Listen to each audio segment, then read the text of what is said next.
Kamu yakin bahasa Indonesia itu gampang? Lebih gampang dari bahasa Inggris?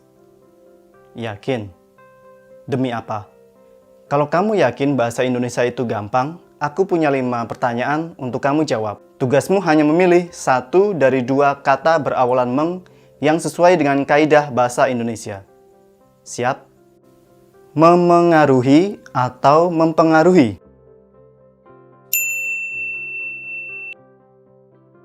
Mengklasifikasi atau memklasifikasi? Mentaati atau menaati?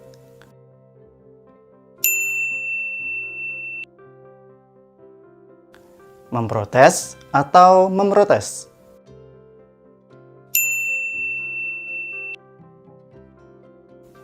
Merubah atau mengubah?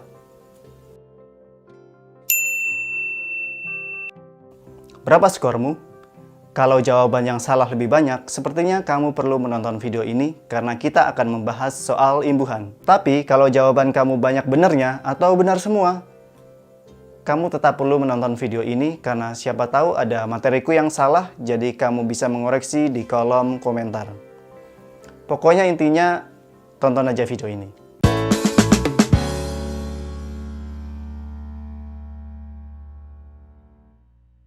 Imbuhan meng memang masih sering jadi masalah bagi beberapa orang Indonesia.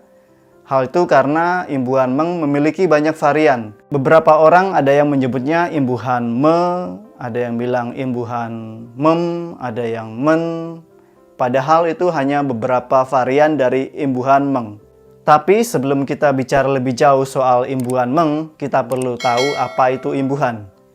Imbuhan adalah bubuhan pada kata dasar untuk membentuk kata baru. Bubuhan ini bisa di awal kata dasar atau prefix, di akhir atau sufiks, di tengah atau infix, dan di awal dan di akhir kata dasar atau konfiks. Imbuhan meng termasuk awalan atau prefix pembentuk kata kerja aktif.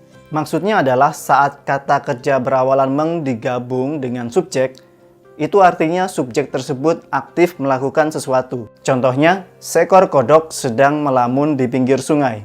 Artinya, si kodok sedang melakukan aksi melamun. Ya, walaupun aktivitas melamun ini terlihat tidak ada faedahnya sama sekali, tapi ya terserah kodoknya lah mau ngapain hidup-hidupnya dia. Ya nggak, Dok?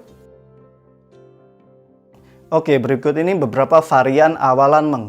Varian yang pertama yaitu awalan meng berubah menjadi me jika dirangkai dengan kata dasar yang berawalan huruf R, L, M, N, W, Y, Eng, dan Nye. Bagaimana cara menghafalnya?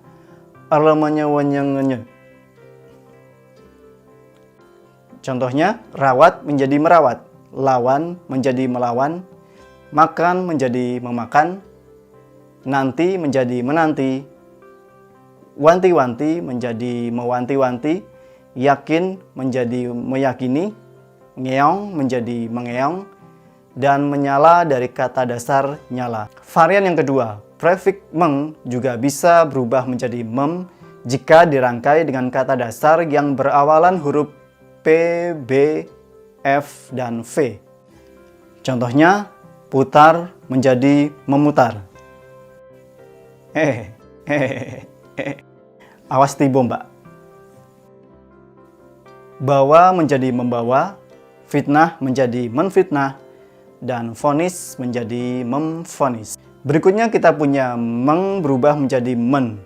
Ini terjadi saat meng digabung dengan kata dasar yang diawali huruf T, D, C, J, Z, dan S diikuti huruf konsonan. Bagaimana cara menghafalnya? TDC.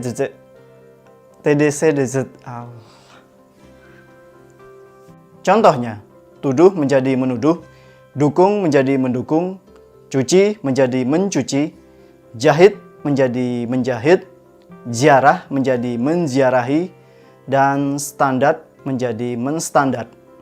Lanjut, prefix meng berubah menjadi menge jika dirangkai dengan kata dasar yang hanya terdiri dari satu suku kata. Contoh, pel jadi mengepel. cat jadi mengecat. Maaf editor, yang dimaksud cat bukan cat kucing, tapi cat yang ya cat. Varian meng yang lain yaitu menye. Menye. Ini bacanya gimana? Ini bacanya gimana sih? Menye. Perubahan ini terjadi saat meng digabung dengan kata dasar berawalan huruf S. Contohnya, sapu menjadi menyapu, sikat menjadi menyikat, sawer menjadi menyawer. Terakhir, prefiks meng akan tetap menjadi meng jika ia dirangkai dengan kata dasar yang berawalan dengan huruf K, G, H, dan huruf vokal, yaitu A, I, U, E, O. Contoh, kupas menjadi mengupas, hasut menjadi menghasut, ubah menjadi mengubah, gibah menjadi menggibahi. Nah, dari beberapa contoh tadi, kita jadi tahu bahwa yang mengalami perubahan ternyata tidak hanya imbuhan mengnya saja, tapi juga huruf pertama kata dasar. Kata-kata ini sering disebut mengalami pengambiaran. Adapun kata dasar yang sering mengalami ambiarisme ini biasanya diawali huruf K, P, T, dan S. Bagaimana cara menghafalnya? Kupats.